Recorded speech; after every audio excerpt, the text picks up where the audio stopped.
My job is watching a woman trapped in a room. When I saw a strange advert online that mentioned high pay, I was immediately interested. I thought it was weird that it said you must sign a liability waiver, and that they were not responsible for anything that happened to me, including death, but I was desperate for money, and $43 an hour was perfect. I just never could have imagined the horrifying things this job would include. At the bottom of the email was an email address. I quickly replied saying I was interested. Half an hour later, I had a response telling me to go to a particular office building in an upscale part of the city at a precise time for my screening. I went, and after waiting for a few minutes in the lobby, I was taken into an office where I was given a series of strange forms and questionnaires to fill out. They collected them and told me they would be in touch. I had almost forgotten about the whole thing until a month later I got a call saying I had moved on to the second stage of the hiring process. I was again given an address and time, and when I arrived I was met by a man who introduced himself as Mr. Solomon. He escorted me into a large room that contained a chair and a desk.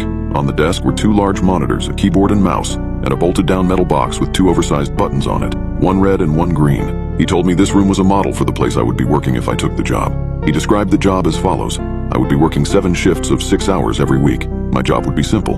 I would arrive at work 10 minutes early and enter an outer area that was like a locker room. I would have my own personal locker.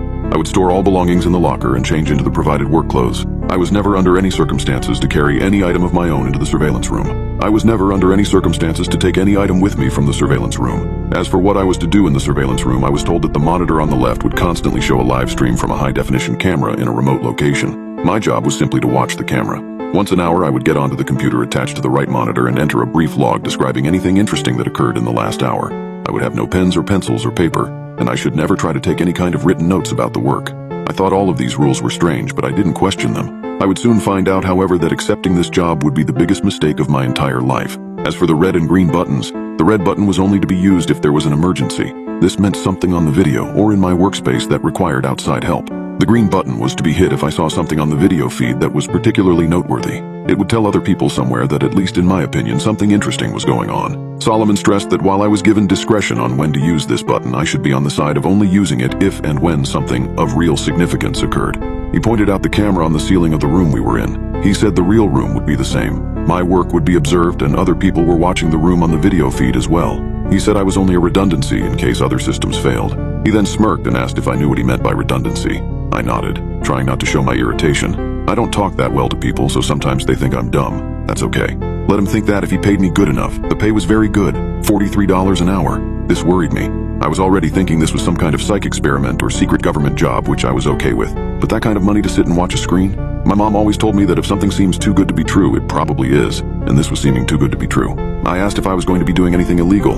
Solomon laughed and said no. I asked if anyone was going to get hurt. Again, he shook his head no. He said the reason they were paying so much was because they needed employees that were motivated to be professional and discreet. The work they were doing was important, and for various reasons it couldn't be discussed. If I took the job, I would have to sign papers promising I would never discuss my work there, or I could be sued or locked up. By this point, I knew something about this job was deeply wrong, but I just didn't know how yet. I'm only breaking that now because of everything that's happened. So I took the job, and because they wanted me to start right away, I had to quit the store with no notice. I felt bad about that, but I was excited about the new job too. It was a lot of money and seemed like easy enough work if a bit boring. I was nervous that there was something more to it, but I told myself I would just have to see. No point in chickening out and wasting a good chance because I let my imagination go crazy. I was given the location of the job itself, and when I went there, I was amazed that it really was just like the model room I had been shown with only a few differences. There was a locker room you had to pass through to enter the surveillance room, and there was a small bathroom attached to the real surveillance room also. The real room had a small water cooler in the corner, but because I wasn't allowed to bring anything in with me, I had to eat before or after every shift. The biggest difference, of course, was that the monitors were turned on. The right monitor was just a black and white terminal like you see in movies sometimes. I could type in my logs, but no internet to look at or anything like that. The left monitor, it was video from a room. You would call it a bedroom, I guess, because it had a bed in it, but it had lots of other stuff too. A TV, a sofa, and chairs, a couple of tables, and plenty of empty space in between. The camera must be high up in a corner because I could see pretty much everything except for the far sides of furniture. At first, though, I didn't notice any of that stuff. All I saw was her. She looked to be a little older than me and was very pretty. When I first saw her, she was laying on her side on the sofa. That was the part of the room farthest from the camera. But the picture was very clear and I could tell that she was sleeping. I found myself leaning into the monitor more so I could see her better. And then I thought about what I was doing and felt embarrassed. It's like I was spying on her. A peeping Tom, my mom used to call it. I didn't want to be a peeping Tom, but I didn't want to be silly either. I needed to think about it slow. It was a good job, and I wasn't doing anything wrong, right? I wasn't hurting anybody. The woman looked fine, or so I thought, and the room was nice. She probably agreed to be there and it's all some experiment or something. I was just overreacting, so I sat down in the chair and began my work. It didn't take long before I understood more. The woman, I took to calling her Rachel, wasn't there of her free will. I never saw her hurt, but it was clear that she never left that room except to go into what I think is a bathroom area that my camera couldn't see. Well, she never left the room on her own. Periodically, usually a couple of times a week during my shifts, men and women in strange-looking outfits would come in and take her from the room. Sometimes she would struggle, but usually she would just go along with her head hung low. They would always bring her back, though the times when she wasn't brought back during my shift were always the worst for me. I would worry about her until I got to work the next day and saw her in the room watching TV or painting. She never looked hurt or even that upset, except for when they took her. And even when she fought, they were always gentle with her. Still, I knew something was wrong. I considered quitting the job or hitting the red button and getting someone to come so I could get some answers. Or calling the police and showing them what the camera was showing me. Except I was scared. Scared of losing my job and scared of what these people might do to me if I quit or told on them. Solomon had told me when I took the job that part of being discreet was not asking questions. I would never be asked to do more than I had already been told. But I could never tell anyone what I did or saw. And I could never ask questions about what I was doing or why. So I made excuses. It was all an experiment. She was crazy or sick and they were trying to help her. She was doing a job just like I was. Or if she really was a prisoner somewhere, at least I was watching to make sure that she was okay. If they ever tried to hurt her, or I saw that she really didn't want to be there for sure, I could get help then. In a way, I told myself, I was helping to protect her by watching. I don't expect you to think much of my excuses. I don't think much of them myself, especially now. But in my defense, when things changed, I didn't ignore it or try to explain it away. I knew something had to be done. Rachel would usually paint for an hour or two every day, and it seemed to always be during my afternoon shifts. The room had no windows as far as I could tell, but I guess she either used a clock or her own body's time to keep to a kind of schedule. I always liked to watch her paint. The thing she was painting was always facing the wrong way for me to see it, but I could see her face as she worked. She always looked peaceful and happy when she was painting, and seeing her that way, smiling serenely from time to time as she got something the way she wanted it, always made my day. I first noticed something was wrong when she started painting more frequently a few weeks ago.